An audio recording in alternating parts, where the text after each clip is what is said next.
Welcome! In front of me I have REALME Watch 5 and I'm gonna show you how to enable and how to disable the power saving mode on this watch.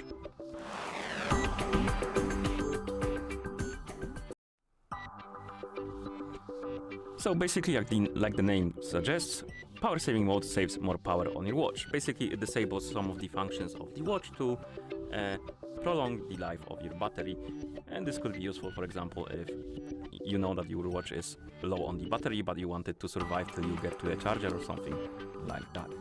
Okay, to enable the power saving mode, we need to wake up the screen by pressing the crown button. Then once you see the home screen, swipe down from the top of the screen to open the quick panel, and on this panel you should see a bunch of icons, and one of them should look like the battery icon. This is the power saving mode icon, and we can tap on it, scroll down and tap on the check mark to confirm, and the power saving mode will be enabled.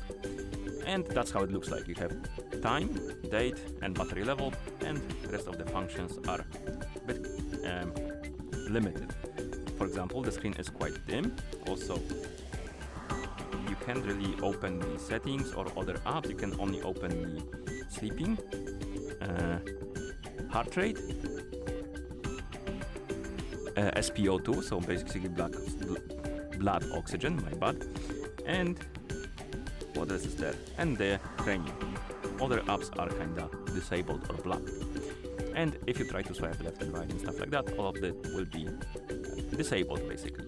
And if you want to disable the power saving mode, you decided that you don't want to save the power anymore, you can press and hold the crown button and keep holding it until you see the normal watch face. Like this. And that's how you enable and how you disable the power saving mode on this watch. Thank you for watching. If you found this video helpful, please consider subscribing to our channel and leaving a like on the video.